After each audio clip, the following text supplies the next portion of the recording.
Welcome to Soccer Morning on World Soccer Talk. Here's your host, Jason Davis. Good morning, everybody. Happy Thursday. Welcome into Soccer Morning here on WorldSoccerTalk.com. Hope your morning is going well. Hope you have a cup of coffee in front of you as you listen and participate in the number one soccer program in the history of the world. I'm just going to go ahead and put that out there. We are a Champions League finalist of soccer programs. I don't think there's any doubt about that, right? Champions League final set, by the way. Juventus taking out Real Madrid yesterday with a 1-1 draw at the Bernabeu, and now it's Barcelona. Juventus in Munich for all of the marbles, or whatever they give the Champions League winner. I know that's not marbles. They don't actually hand out marbles. It'd be great if you could get like a bag of marbles with that. We got some headlines to hit today on this show. David Amoyal, our friend to talk Italian football. I wonder what David is going to want to talk about.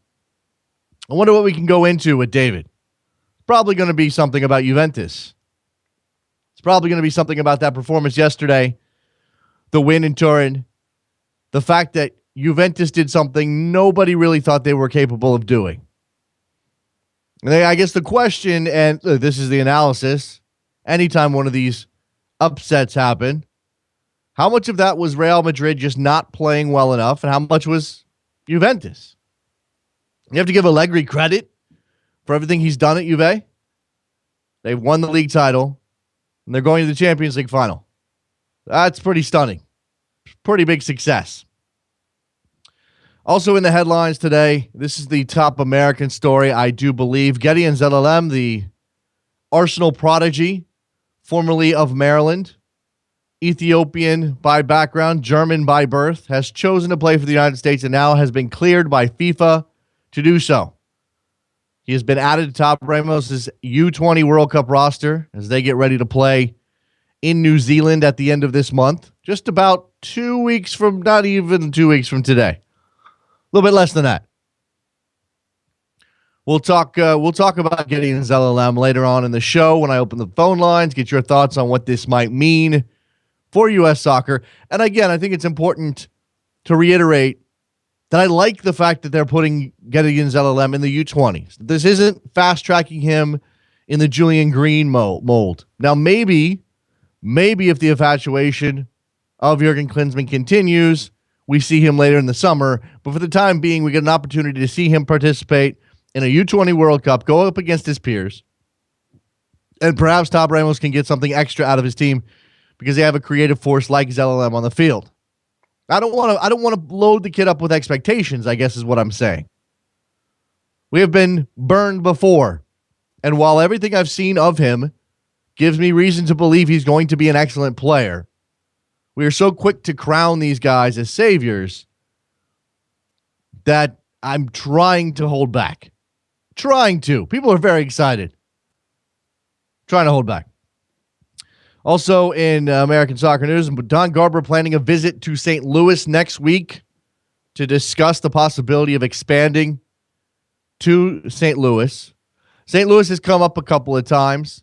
There was a piece by Jeffrey Carlisle over at ESPN FC that outlined the situation in St. Louis as it exists currently, and that seems to be that a certain group would like to build a stadium to keep the Rams in town because there is a threat of the Rams leaving St. Louis if their stadium situation is not sorted to their liking, and then putting an MLS team in that building.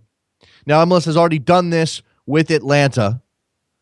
They've passed on the possibility of doing it in Minnesota.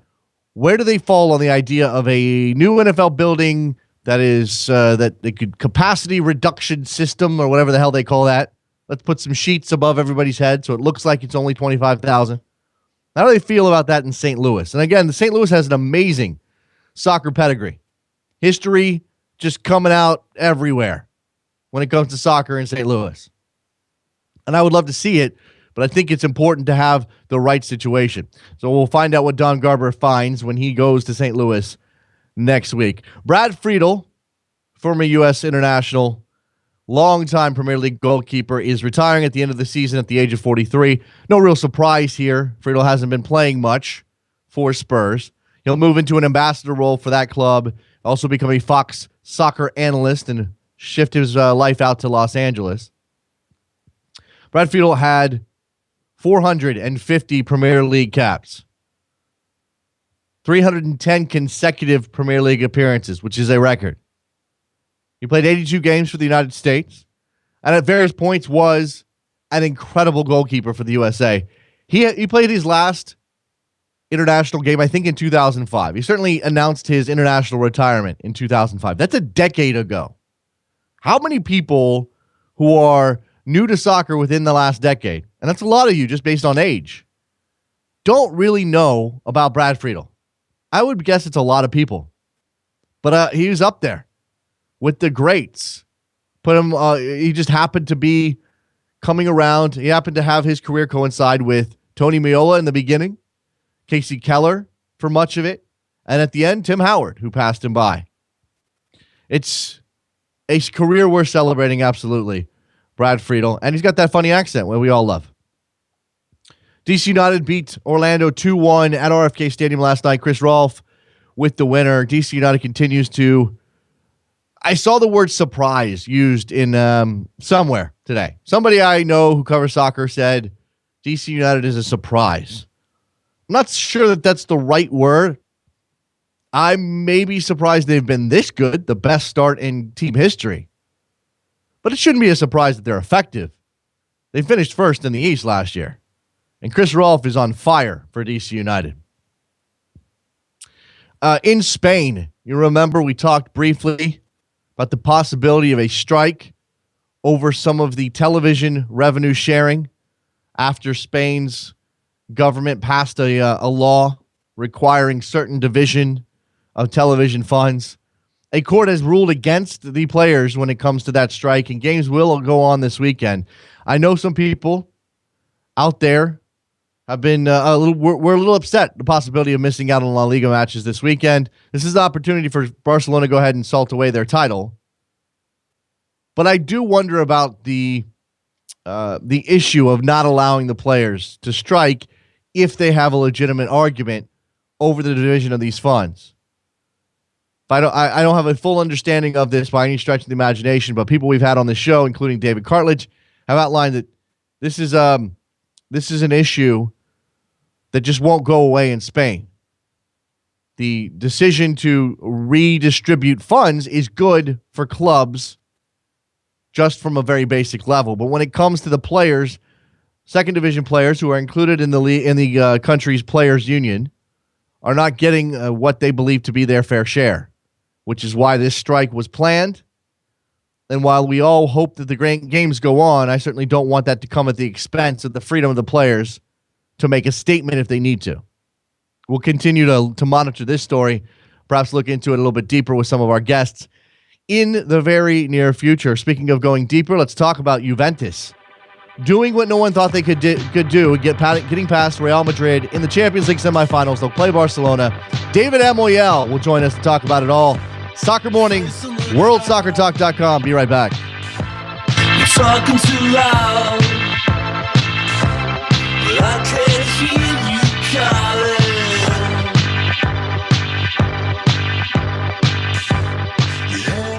Hi, I'm Jason Davis, and I want to invite Soccer Morning listeners to join me this Friday for FC Dallas against the New York Red Bulls. During the game, I'm going to be sharing my thoughts and opinions about the MLS action at Rabble.tv. It's a brand new television experience that gives fans the ability to talk and banter about the beautiful game. You'll get a chance to hear my opinions about the strengths and weaknesses of Dallas and the Red Bulls, as well as post questions to me via the live conversations thread. If you have an iPhone, that's great. You can use the Rabble app to hear me, or you can go directly to the website at Rabble.tv. So come on, Soccer Morning listeners, mark your calendars for this Friday at 9 p.m. Eastern, and let's hang out at Rabble.tv to talk Red Bulls, the Hoops, and MLS. I look forward to seeing you there.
Welcome back to Soccer Morning on World Soccer Talk with Jason Davis. Here we go, talking a little calcio with our friend David Amoyal from Gianluca DiMarzio and ESPN FC and Beyond the Pitch.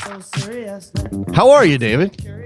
I'm doing great today. Thanks for having me. It's a very nice day for Italian football. Juve did something, and I don't want to paint this as if it's the biggest upset in the world. It's not. Juventus is a very good soccer team, and you know, although Real Madrid has a lot of firepower, is the biggest club in the world, is the defending Champions League winners, there was always a belief, I imagine, that Juventus was capable of this, especially because they got this far, and yet yesterday's game maybe played out a little bit differently than I think a lot of people had it. What did you see that was most surprising for you from Juventus? Well, I agree with everything you said. I think, too, especially going into the return leg, you know, Juve was a goal up, but Real Madrid had the road goal. Definitely going into the match, even though Juve won the first leg, I think almost everyone would have rather been in Real Madrid's shoes, you know, playing at home, just needing one goal, which they got fairly early in the first half, you know, on a penalty kick that I think was legit. But I think Juve then played really well. I think what helped Juve is that, you know, even if Real Madrid scored a second goal, they would have just needed one to bring it to overtime. So I think they didn't get too desperate. They tried to attack, and knowing that even if they gave up another one, they would have still been in it.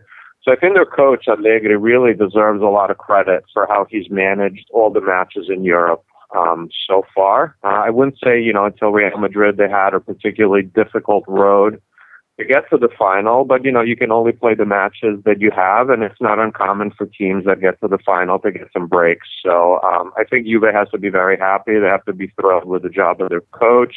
And the entire club, a lot of players that came in last summer, there was a lot of talk that they didn't really have a great, you know, summer transfer window, but all the players really paid huge dividends in their win, so they have to be very happy overall. You know, a lot of talk, certainly from the Real Madrid side, about the poor performance of the team overall. Certainly the poor performance of Gareth Bale's getting a lot. He just seems to be a whipping boy.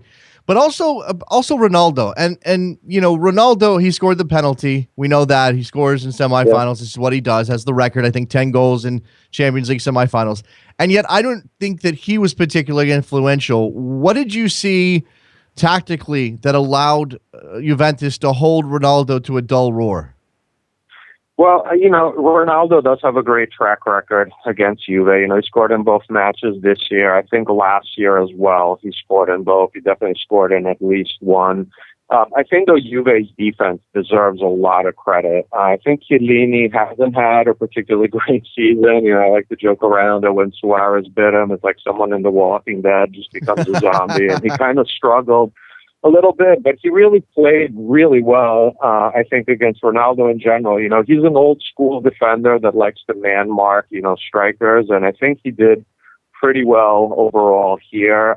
Juve, too, you know, gambled. They changed a little bit their formation. You know, last year they played with 3 central defenders pretty much in every match, and Allegri, you know, used that formation, you know, quite a bit this season as well, but he went with just 2. I thought Bonucci has been really a superb player for Juve all season, and Barzagli, who I would say on paper is probably Juve's best defender, was on the bench, and he came in the second half. And, you know, I think that was a gamble, but Allegri, everything paid off. And I think one player that deserves a ton of credit is Evra. I think he was a very underrated acquisition. You know, he brought the Champions League pedigree that Juve so desperately lacked, and I thought he was one of the better players in both matches. So I think, you know, Ronaldo didn't have a great semifinal, but, you know, the players on the other team get paid too. And I think Juve's defense, you know, proved that they're, you know, if they're not the best in Europe, they're certainly in that conversation. Let's talk big picture and what Juventus making the final does for Italian soccer. It's, you know, a lot of talk about Italian soccer being in a down period for a little while now, certainly. There's an issue on the business side with stadiums and filling them up, and obviously Juventus is leading the way on that front. So it makes sense that they would be not just because of their pedigree and the club they are, but it would make sense that they are the team that is putting the flag of Italian soccer back in top level of Europe. What does this mean? Well, I think you can look at it from two sides. I think you can make a case that Juve is an outlier in Italy. They are the only club that hasn't sold big name players in quite some time. We've seen the other teams, for big offers, get rid of their players. Now, granted, I think Italian clubs also do a very good job for the most part of replacing departing stars. So you can make a case that Juve is an outlier. They're the only one that have a modern team-owned stadium. Udinese is going to be the second, and they're certainly not a huge club. And they've done very well on the transfer window. I mean, they do have, they're not a poor club, but they're also not Manchester United, Real Madrid, or PSG on the transfer market, and they've been very smart and cautious on the transfer market. So, they've dominated Serie A. They're winning they've won, another title in a row. You can make a case that they're an outlier. But I think, too, in the Europa League, we saw the teams doing well. Napoli, has a chance, to make the final. It'll be tough for Fiorentina, but they have two of them there in the semifinal. I think we saw Roma and Lazio, too, are better than they've been in years ago. I think where Italian soccer is really going to need to recover is the clubs from Milan, both Milan and Inter. Right. It would really help if they can have a resurgence. So I think, anyone who says Juve is an outlier, I think they can make a great case, but I also see some signs that there might be more competition soon. But I think, just having an Italian team in the final, which hasn't happened, since Inter won it 5 years ago. We hadn't seen an Italian team even in the semifinal of the Champions League since then. Clearly sends a great message. But I'm sure, the critics of Italian soccer can always point to say, well, Juve is the exception, not the rule. Sure, but there is also, there also is the Europa League success on some level, not winning necessarily recently, but the coefficients and the way the Champions League spots are handed out is a good measure of where leagues are competitively in Europe, and that seems to be on the rise for Italy. Yeah, I think, they are the best right now this season. I'm not a huge expert in the coefficient, but Italy is getting very close to having that fourth spot back. I don't think they'd be able to do it this year unless both Juve and Napoli are able to win the cup, but they're certainly on their way back. I think, too, what's going to help next season, too, they're changing how the pots for the draws are done. Like, if you win the league, you're one of the top leagues, you are in pot one, so Juve is going to be, the favorite in their group going in, and that should help as well. I think, Juve, there's always this rap that they're not good in Europe, and I think you can make a great case for that. I mean, granted, Buffon, who's legendary goalkeeper, has never won the cup. This is only the second time he goes to the final, and that was 12 years ago, the first time. So, but, on the other hand, this is now the 8th time that they go to the Champions League final. So far, they've only been able to win twice. But I think now that they go in as the underdog against Barcelona with really nothing to lose, might actually play to their advantage. It's a little bit like with Real Madrid. They were in the same boat. They had nothing to lose in the semifinal, not too much pressure. And so maybe they'll be able to rise to the occasion in the final. Well, let's talk. Let's move ahead to the final just briefly here. Obviously, the final's a one-off. It's on neutral soil. It's a completely different animal than the two-leg semifinals and the knockout rounds.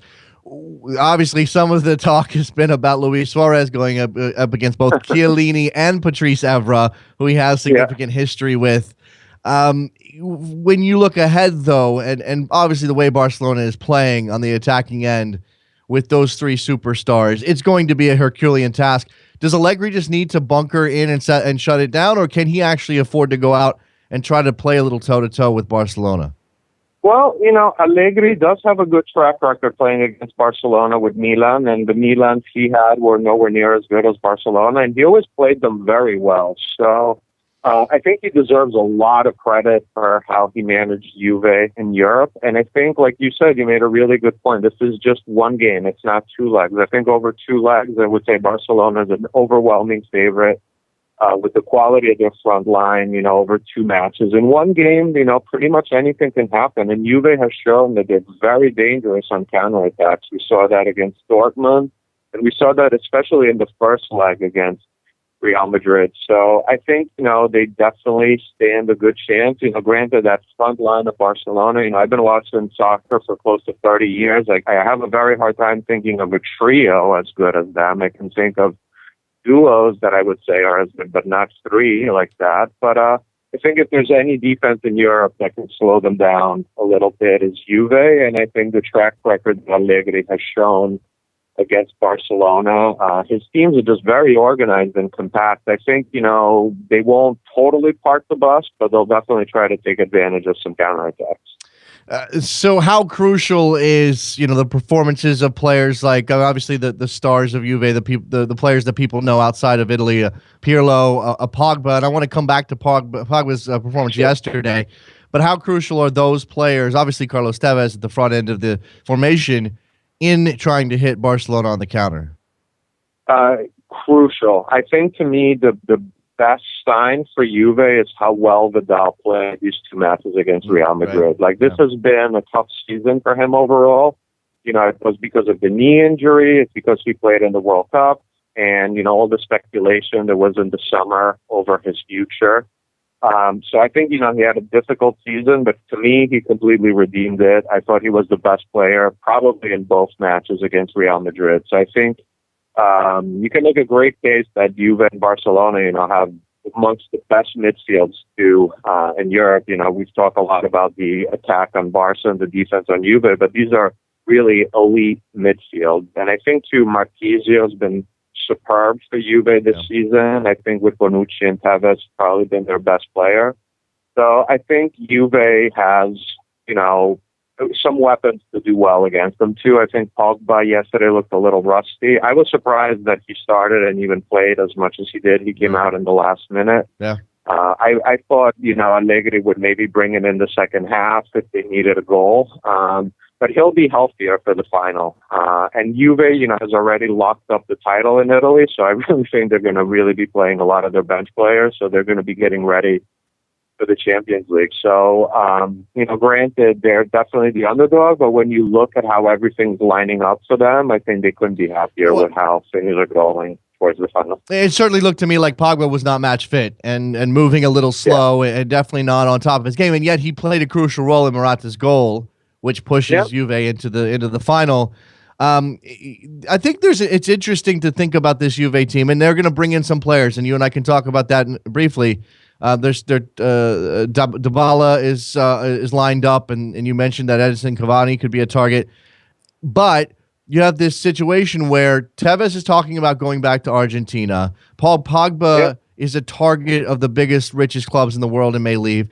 Andrea Pirlo, I don't know if this is mindless or if he's actually fed into it. Some thought that if they win, he could go out on top as a Juve, as Italian Serie A player. And, there are obviously, Buffon at the back. Who knows how much longer he's got. I don't know if he's established his retirement date or not. Well, all great points. Let's take one at a time. Pirlo, was asked if he wins the Champions League. This is before they eliminated Real Madrid. If he were to win the final, would he consider coming to MLS, right away? And he said, yeah, it's certainly a possibility. He didn't say definitely yes, but he said, there really wouldn't be a better way for me to go on top at Juve. He's won a title in Italy every season he was there, and, he'd win his third Champions League. He's won 2 with Milan. With Juve. So I could see that. I think Buffon, he really wants to play in the next World Cup. He'd be, I think, 40 or 41. I think that would give him the record for participating in the most World Cups. So I don't think he's going anywhere. And he's been really, really good the past 2 years. He had issues with his back before where he looked on the decline, but he still looks rock solid to me. Pogba, there's always the possibility he leaves, but you got to wonder with Juve doing so well in the Champions League. And a big factor, too, is the Euro is going to be in France next year, and he might just want to prepare for that at a club where he's comfortable. But look, I'd be very naive to tell you that he's definitely staying. There's always a chance he wants to triple his salary and leave. So it'll be interesting to see. And I think what's really neat is Buffon and Pirlo are going to be playing the Champions League final in Berlin where they won the World Cup. So it would be kind of poetic for Pirlo to kind of end it there.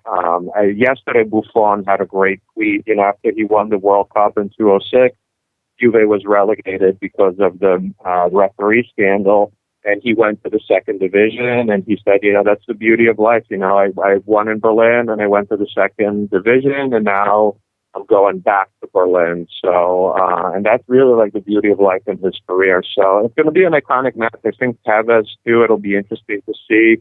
So even Grant Wall was talking maybe about MLS for him. I haven't heard that. Everything that I hear points to maybe Boca Juniors, but he's been so good that I just don't see him maybe wanting to go and earn considerably less in Argentina. But maybe he also says, I win the Champions League. What else can I do? I'm just going to go home and play. But I think, Juve fans would hate to see Tevez and Pirlo leave, but if it happens, after a Champions League win, that would certainly soften the blow.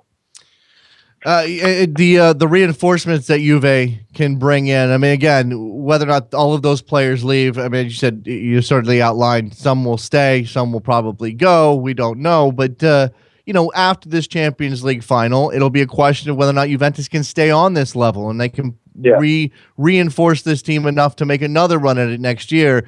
Dybala is definitely coming in, as far as you know, and then what else is on the docket for Juve this summer? Well, Juve, has Dybala in their hands, really their player to lose. They wanted to wait after the match yesterday. It wasn't even really to see if they won or not, but just because they really wanted to focus on Madrid. So today, they're meeting with both Palermo and his agent is in Turin, the city where Juve is from, to finalize the deal. It's going to be fairly expensive, especially for Juve standards, but they also have, so much revenue they got for the Champions League. So I wouldn't say that automatically means that they know a big name is leaving. And I think Dybala is exactly the profile of the player Juve needs. He's only 21. He'll be 22 in November of this year. He's been sensational in Serie A, playing for a newly promoted team.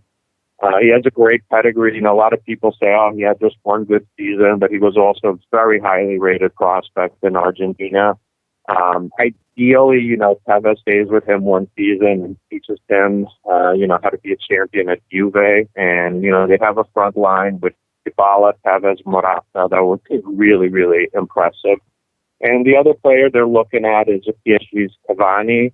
I personally think that's a move they would look at if Tevez goes back to Argentina, and probably if Pogba leaves, just because that would be such an expensive both transfer fee and wage for Juve. But, smart clubs make moves like this. They try to hedge prepare for all possibilities. So I think Juve is setting themselves up well. In years past, they struggled with strikers, and getting Dybala, who's so young and so productive in Serie A now, would be a great move. Let's talk about Morata, who scored the goal that put Juve in the Champions League final yesterday. He is he's previously played for Real Madrid. We obviously saw him not celebrate. That's a thing I think is ridiculous. But yeah, what's the situation? Because the indication is that Real Madrid could have him back if they wanted. Maybe that's the reason not to celebrate. Yeah, that too. I think what's fascinating. Somebody tweeted it yesterday. I forget his name. You look at Real Madrid front line. It cost them close to $200 million to get those players, and they were eliminated from one of their youth team players that would have cost them nothing to keep. So, they sold him to Juve, but there's a buyback clauses, not this summer, next summer. Now, with a buyback clause, the player also has to agree to go, and, Morata is saying he wants to stay at Juve, but, what else would he say while he plays for the team? So it's a fascinating situation. I was actually reading that when they negotiated the deal with Juve last summer, they wanted to insert a clause so Juve wouldn't be able to use him in a match against Real Madrid. But that's a rule that you can't do in Europe. I think in some leagues you can. So it tells you a lot about Real Madrid that they were thinking of trying to do that, and really came back to haunt them, at least in the short term, that deal. So I think he's been a sensational player. I think, although a lot of people say, look, Conte left and Juve does great in Europe, I think he deserves a lot of credit for this. For one thing, he rebuilt the team. I think some coaches take a team from A to B and some from B to C, and Allegri took them to the next level. But it was Conte who wanted Morata at Juve, and it was Conte who talked Evra into joining Juve as well. He was a little bit on the fence, and before Conte quit as coach, he personally called him to talk him into coming to Juve. So I know a lot of people, like to make fun of Conte, look at what you left, but he deserves credit for that. And it was interesting that after Juve was eliminated against Galatasaray last year, he said, I don't think an Italian club will be in the final of the Champions League for years, and then this happened afterwards. But they wouldn't be here without him, in my opinion, as well. I do find it fascinating. There seems to be some sort of seesaw effect here. That the more Juve accomplishes under Allegri, the lower Conte's reputation seems to sink because he didn't do this same thing. I'm not sure I quite understand what that's all about. Obviously, he's got a new job and new tasks, and Italy's going through a new era in terms of the national team. But that seems odd to me, David. Well, yeah, I think, it's his personality and the fact that he left, in July.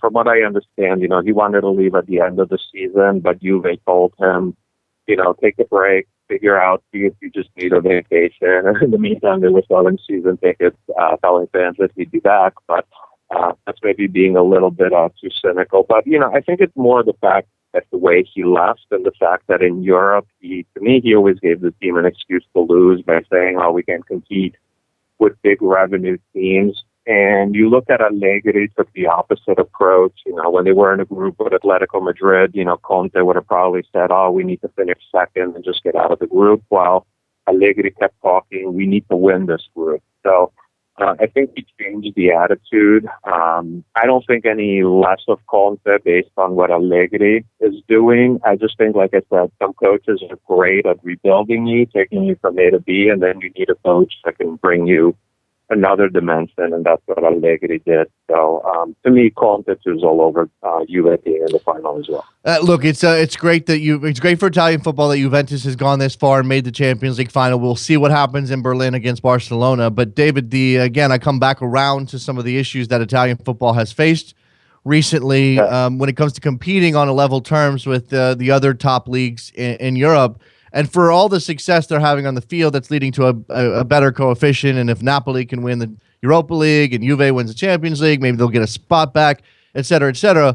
That's only a short-term solution or only a salve to the wounds that have affected Italian football. And I think I want to bring it to sort of the international profile of the league because it's obviously in the U.S. I can see directly what the Premier League is doing with this market. The Bundesliga is entering this market in a big way right now, has Fox lined up to broadcast their games in 2015, 2016. What is Italy doing on that front to try to open up new areas to say, okay, we can't just focus on domestic elements anymore. Yeah, we need to build stadiums, but we need to go out there and get other people around the world excited about Italian football. I totally agree. I mean, you look at and I think, BN Sports deserves a lot of credit. I think their coverage has been a lot better this season. They've shown more games, but you look at what NBC is doing with the Premier League, it's truly remarkable. I think, what's encouraging in Italy is we're seeing more and more foreign investors want to buy the clubs. Italy really has a great soccer footballing culture that usually spans so many generations but they just don't have strong business sense. Clubs need people that really know how to manage marketing. We saw Inter trying to improve in those ways. Hopefully Milan will be sold to some foreign investors that also understand marketing because they have such a great brand, and I think that would really elevate soccer. So where I have some hope is with some more foreign investors that really understand marketing. I think you're seeing with Roma, Pallotta's trying to bring more exposure here in the U.S. for Roma. So I think those are encouraging signs. And I think, if other foreign investors see Juve in the Champions League final, they might be more interested in buying Italian teams. That's the biggest hope I have. Directly to that point, what is the situation at Milan right now? Because there's been speculation that a takeover was coming, that, obviously, with what's the situation there?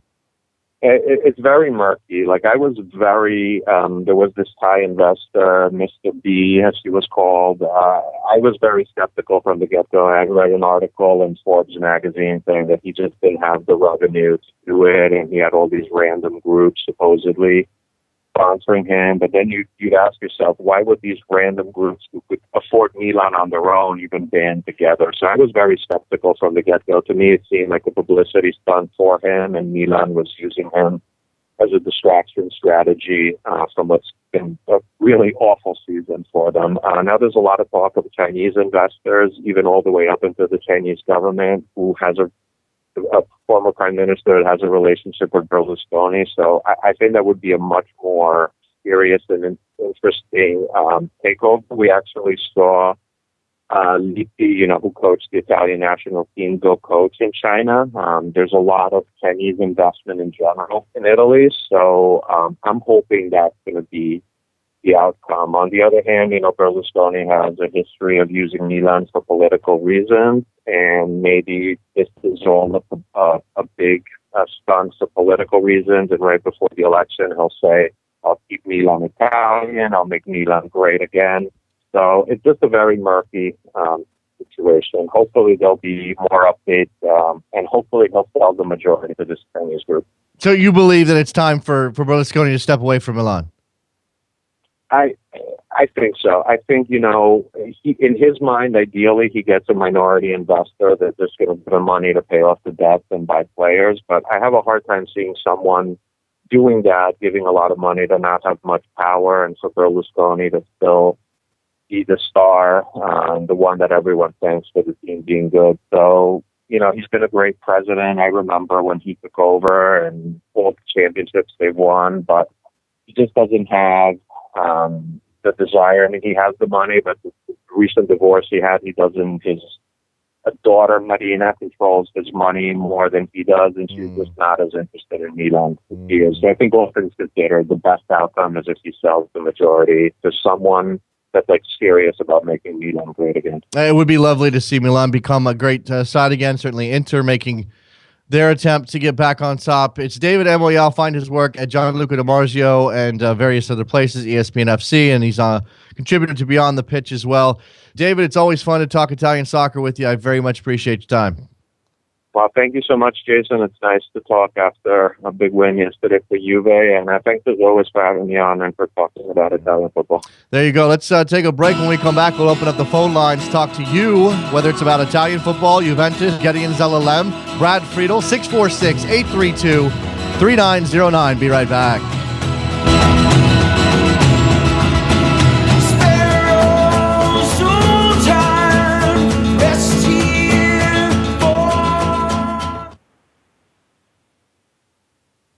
Hi, I'm Jason Davis, and I want to invite Soccer Morning listeners to join me this Friday for FC Dallas against the New York Red Bulls. During the game, I'm going to be sharing my thoughts and opinions about the MLS action at Rabble.tv. It's a brand new television experience that gives fans the ability to talk and banter about the beautiful game. You'll get a chance to hear my opinions about the strengths and weaknesses of Dallas and the Red Bulls, as well as post questions to me via the live conversations thread. If you have an iPhone, that's great. You can use the Rabble app to hear me, or you can go directly to the website at Rabble.tv. So come on, Soccer Morning listeners, mark your calendars for this Friday at 9 p.m. Eastern, and let's hang out at Rabble.tv to talk Red Bulls, the Hoops, and MLS. I look forward to seeing you there.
Welcome back to Soccer Morning on World Soccer Talk with Jason Davis. Here we are back on Soccer Morning on a Thursday.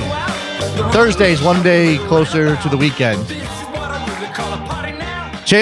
Europa League today. Champions League yesterday. Europa League today.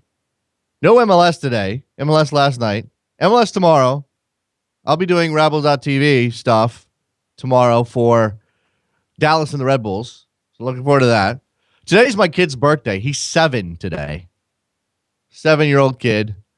Trying to work the soccer stuff. He's just too into video games and cartoons and drawing. He's an artistic type of child. I don't know if athletics are going to be his thing. It's a little disappointing for me. Just a little bit. Not a lot, just a little. He can be who he wants to be. One of those parents. I'm not going to push him. It's just a thing. 646-832-3909. Call me on my kid's birthday. Call me and talk about soccer. We certainly have a lot to talk about this morning. There is the Champions League final being set. Juventus, Barcelona, Berlin. I may have said Munich earlier. I meant Berlin. We also have Gideon Zelalem being cleared to play for the United States of America. He will do so at the U20 World Cup in New Zealand coming up in just a couple of weeks' time. Very excited to see that. Now, those games do happen in the middle of the night. So either you make the commitment to not sleep or you DVR the games and try to watch them later on without finding out the results. Maybe that's really hard. So hard. Good question here from Brian on Twitter. What would be a bigger deal for U.S. soccer right now, a coach or a player in the Champions League knockout rounds? Now, we've had players go into the Champions League knockout rounds. We did have DeMarcus Beasley, while he was at PSV, go into the Champions League, do some stuff. These days, it's been a while, though. And these days, I don't know. I think there still exists a much thicker glass ceiling for American coaches than American players. I think that's pretty obvious. So I want to say coach, but I don't think that's the case. Players get most of the pub. Players get the headlines. Let's go to Mark. Mr. Fishkin is on the line. You want to talk about the U.S. Open Cup? I haven't gone over the results, Mark. Should I read every single one? That might take more time than you have, knowing just how many teams are in this tournament. But I would like to mention, first of all, when you say on Twitter, call me, I'm listening. I mean, it's a very, very intriguing proposition. Secondly, the Open Cup third round is to be held today, apparently, at Soccer House. And Jeff Crandall, as well as the folks at USOpenCup.com, I know will be covering. But, one more step in taking this tournament to the next level is doing some sort of live internet stream of this event, even though video of watching people flip coins is probably not going to make for a scintillating video view. But nevertheless, I think the tournament, if we all want the tournament to grow up, and I think we all kind of do, it would be a great next step to gain a little bit more exposure. Now, the third round is, who enters in the third round? So the third round is when the NASL teams join. And because of the unwieldy nature of the entire draw, with so many teams taking part, there'll be the 9 American NASL teams will join.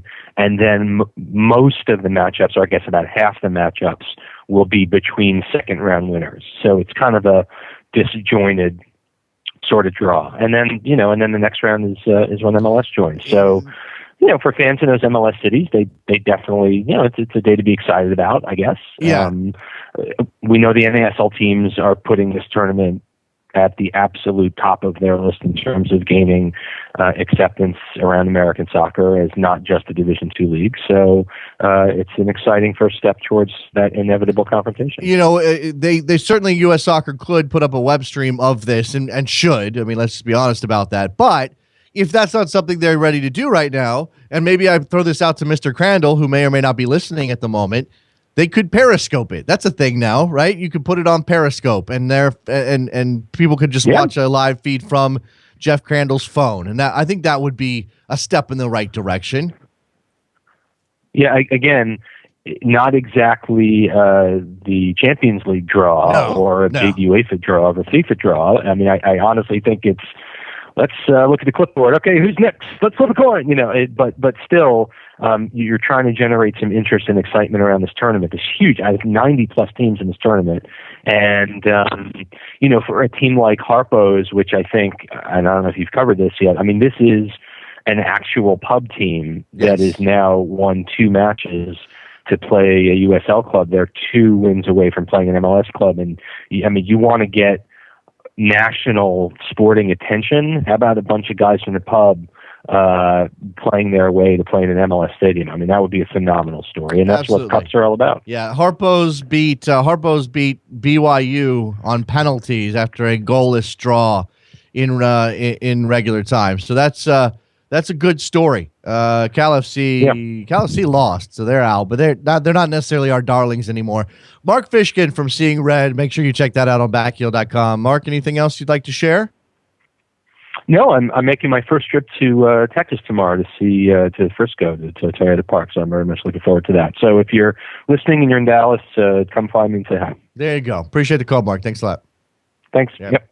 Mark Fishkin, good stuff from him. Yeah, U.S. Open Cup. I mean, I'm looking at the results right now. Let's see here. RWB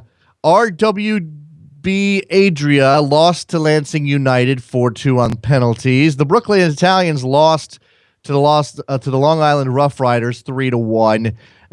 Michigan Bucks took down Detroit City FC 3-0. So sort of a beat down there. Jersey Express took out New York Greek American SC 3-0. Kitsap Pumas beat FC Tacoma 5-2. Chula Vista, after extra time, takes out FC Tucson 2-1. I'm just going through these here. Maryland Bays lost to Reading United 1-0. West Virginia Chaos, love that name, 1-0 over Fort Pitt Regiment. The Southwest Florida Adrenaline fell to Miami United 2-1. Ocala Stampede loses on penalty kicks to Chattanooga FC.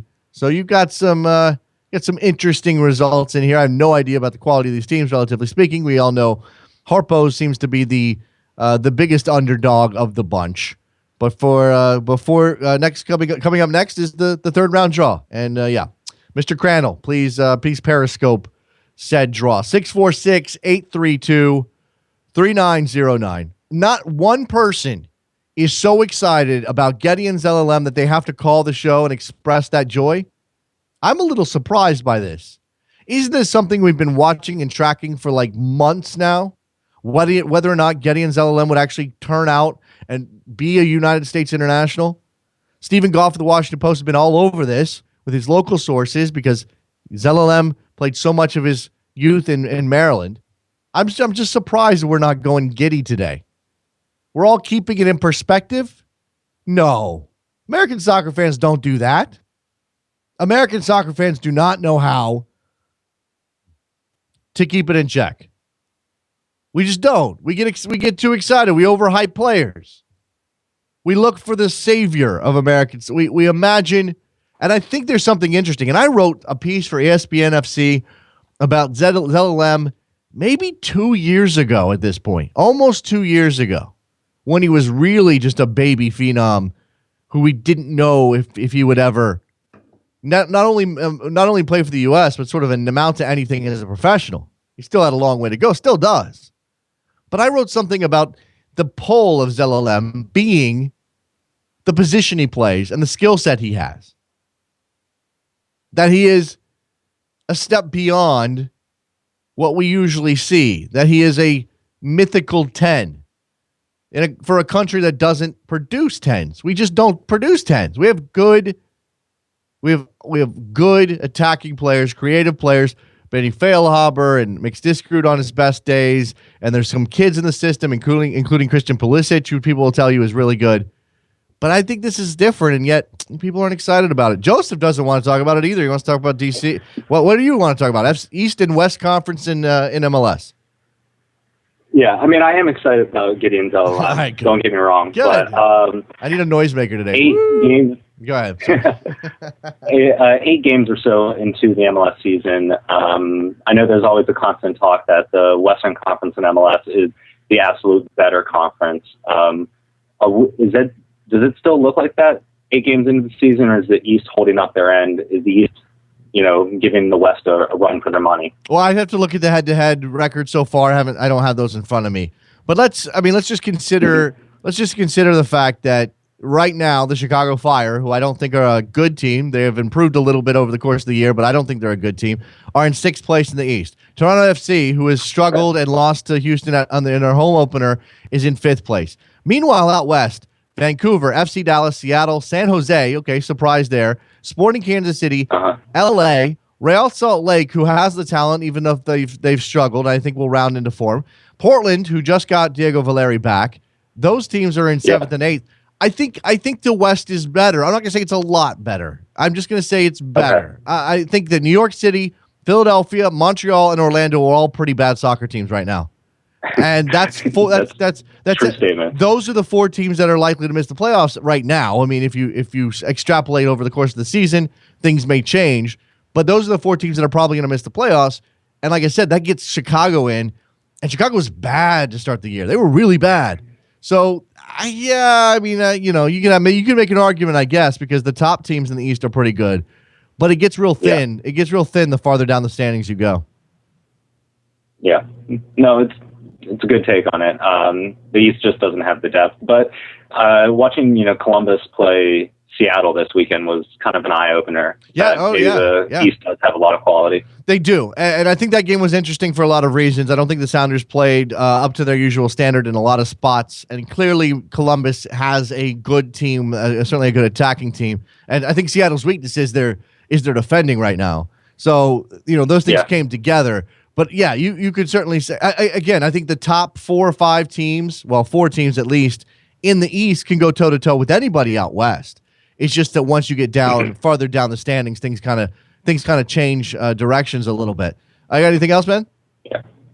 No, I appreciate it. Thanks. I appreciate the phone call. Let's talk to Eddie. What's up, Eddie? You want to talk a little bit of Liga MX playoffs? Yeah, I mean, before I get started on that, yesterday was just an absolutely horrible day. In one day, I saw Real Madrid, Saprissa, and the Brooklyn Italians all get eliminated. I forgot about Real Madrid for you. I forgot that was in your that was one of your teams. Yeah, that was not a good day. Yeah, but luckily, I got to get over that real quick because I had to analyze the Pachuca America match. I don't know if you caught that. No, I need to go back. I need to go back and watch the highlights. Apparently, that was just an insane match, and now Club America's got a hole to dig out of. I wouldn't say. I mean, 3-2 on the road isn't the worst thing for America. I mean, I still believe they're going to be able to advance. But this kid, Eric Gutierrez, when you watch the highlights, you're going to see he had the goal, the first goal for Pachuca, and then he had the assist on the second goal. And before he had the assist, he had this little nifty take on, found the space, and then he set up Nahoban. I think Munoz could have done better on the shot. But, you were talking about the hype train for, is it Zelalem or is it Zalalem? I've heard both of them. I don't know. I heard Zalalem the other day too, but I've always said Zelalem, and until somebody comes on that knows him and corrects me, I'm just going to go with it because otherwise I sound like an idiot when I say Derby and Darby, both of them, because I don't know which one's right. Yeah, no, but anyway, the hype about that kid, but I'm telling you right now, this kid Eric Gutierrez and CONCACAF, hot take, not really that much of a hot take, but I think looking forward in about 5 years, he's going to be hands down the best player in this region. And I see him Champions League level. Like, no lie, I would legit take him at Real Madrid this summer. The kid is only 19, probably the best player in Liga MX right now.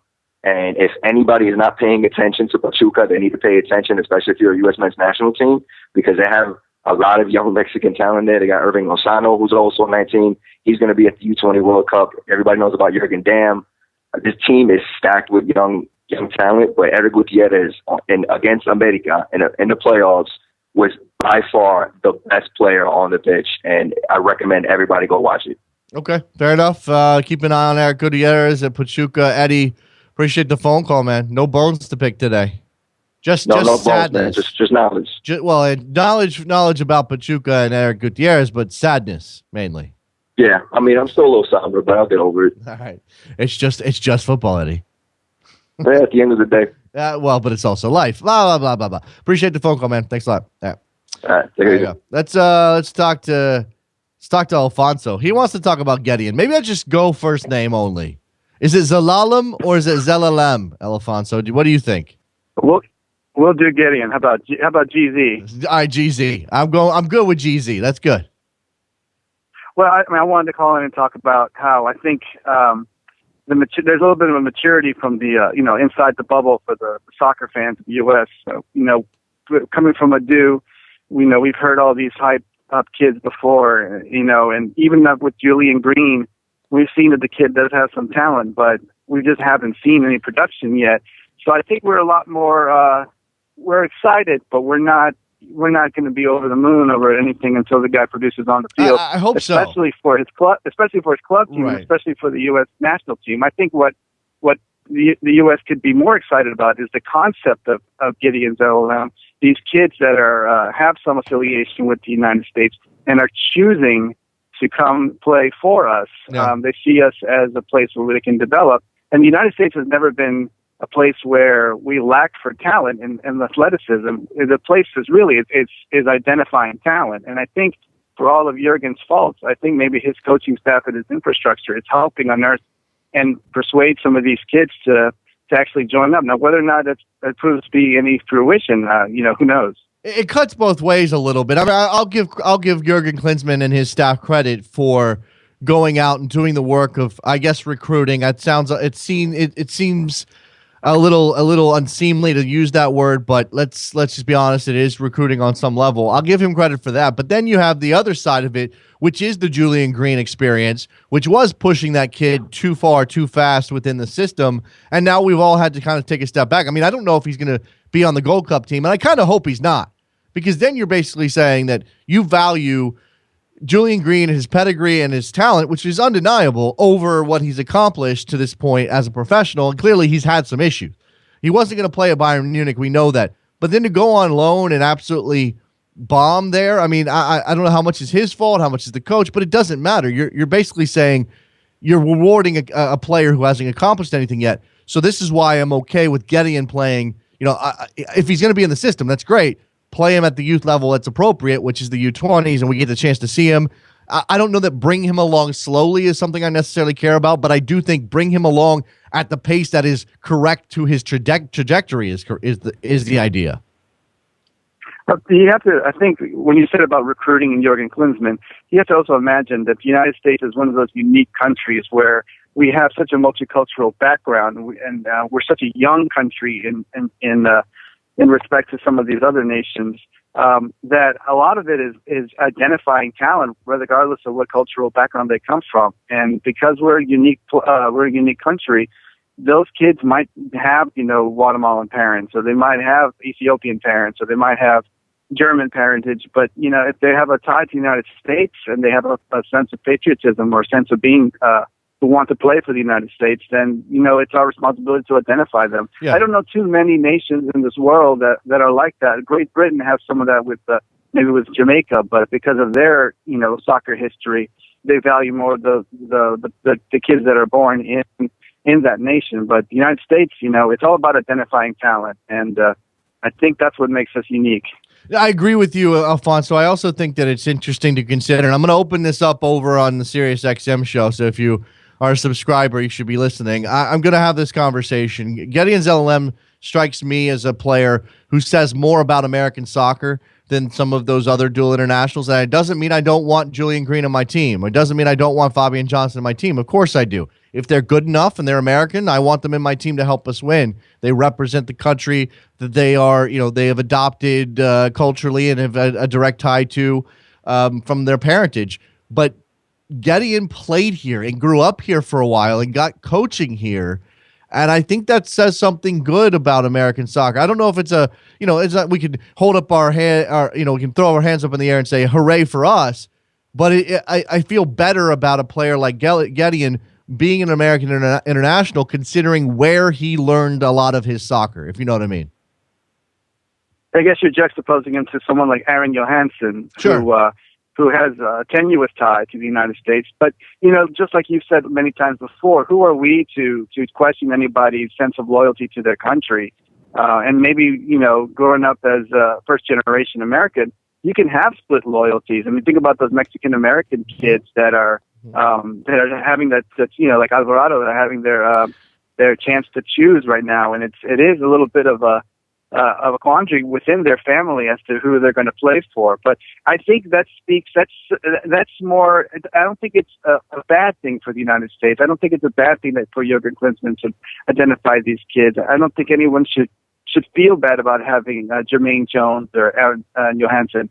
I think that's what makes the United States unique around the world. Sure. And when we go up there, when they're holding their hands over their hearts on the national anthem, you should be proud that we have people that are willing to play for us, that are multicultural. I mean, how many other countries in the world do you see that? I agree that it's the strength of the country. I'm sort of separating it. I'm completely on board with you, Alfonso, but what I'm saying, I'm sort of separating it from the notion of America becoming a better soccer country with what we do in terms of developing players and sort of how good our coaching is and all of those things that speak to longevity as a soccer nation. You can go out and find these kids who are born in Germany, raised in Germany, playing German systems, who want to become American internationals, and absolutely you should sign them up the second that they express any interest.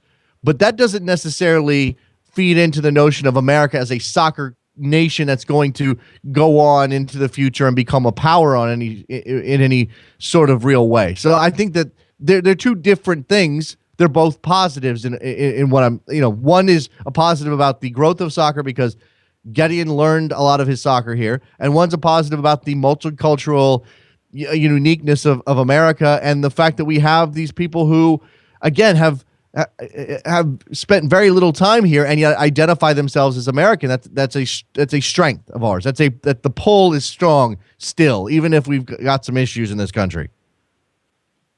Yeah, I mean, you think about the way the American soccer system develops players within the college system, within MLS now, within USL and NASL, but those in academies and high schools and different club teams for youth around the nation. It's very unique. I know you've talked about it before, where it's not centralized like in some countries where they identify kids very young. You know, we have all this disparate locations where kids can be identified and scouted, and because of the geographics of our nation, it makes it very difficult.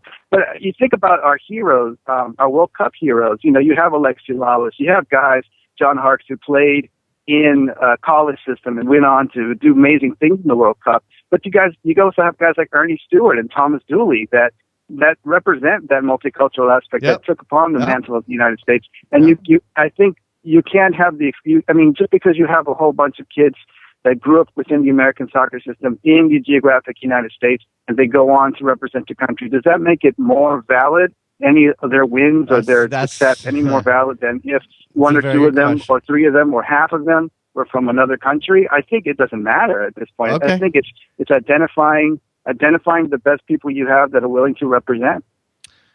I'm with you. I am. I mean, I have some sort of elements of that I think are worth talking about and discussing. But I'm with you for the most part. I appreciate the call, Alfonso. It's a very interesting discussion. Thanks a lot, man.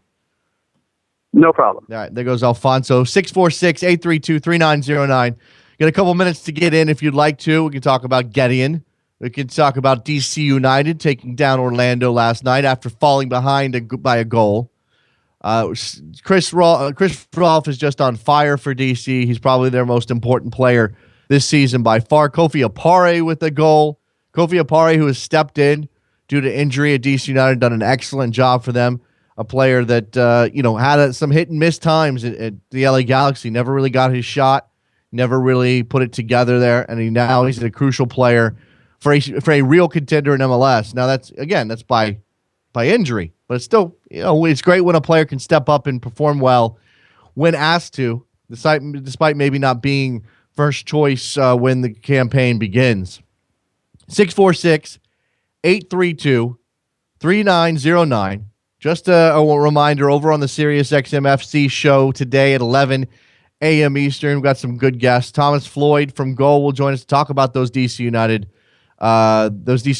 elements, the success of DC United so far this year. Best start in league in team history, Chris Rolfe, Kofi Opare, Philly coming up this weekend, which will obviously be a game they expect to win. We'll talk to Kevin Kashwara. I'm going to go with Kashwara. If I get it wrong, he can tell me.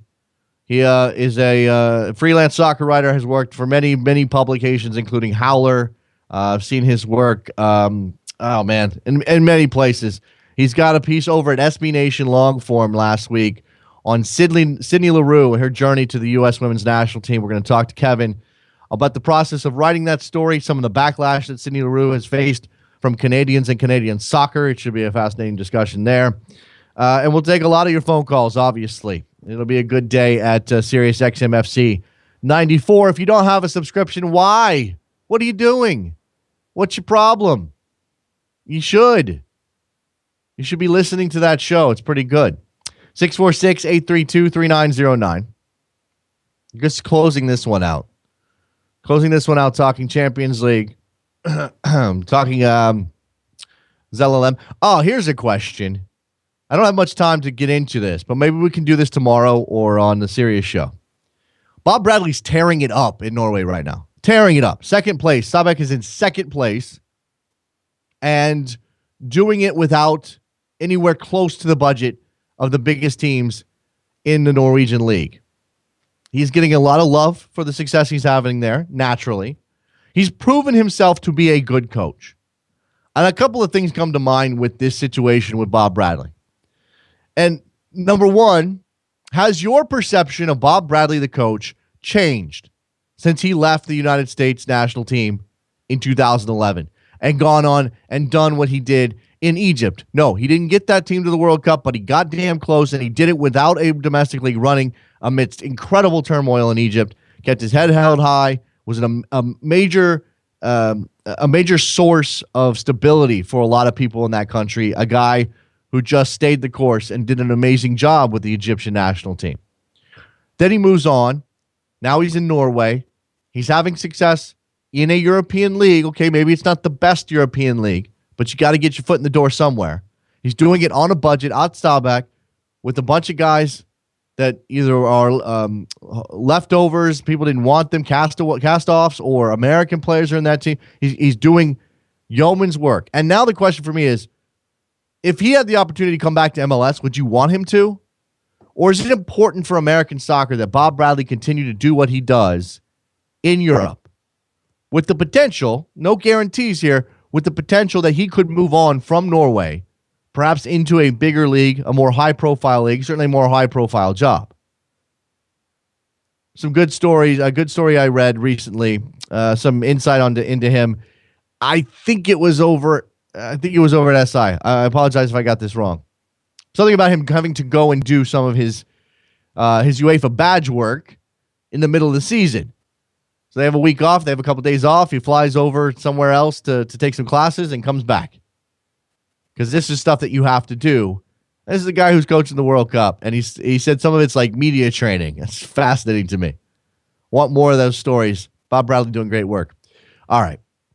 You guys seem to be done. I'm certainly done for this show. We will shut it down, reopen reopen the fun bag. I'm flailing here. We'll start over again at Sirius XM FC 94. Yeah, fun bag. That's the thing I'm starting. The fun bag on Soccer Morning. Hit us up at Soccer Morning on Twitter if you have questions or comments. Please go to 30fc.com to buy a t-shirt. You can see it. It's over there. It's blue. It's right there. Or go to backhill.com/store to buy yourself a Soccer Morning mug. Thank you very much to our guest, David Amoyal. Fantastic talking Italian soccer with him as always. All right, that's it. We'll talk to you guys in less than an hour on Sirius XM. And if you don't do that, I'll talk to you tomorrow. Big Friday edition of the program. Thank you very much. See you then.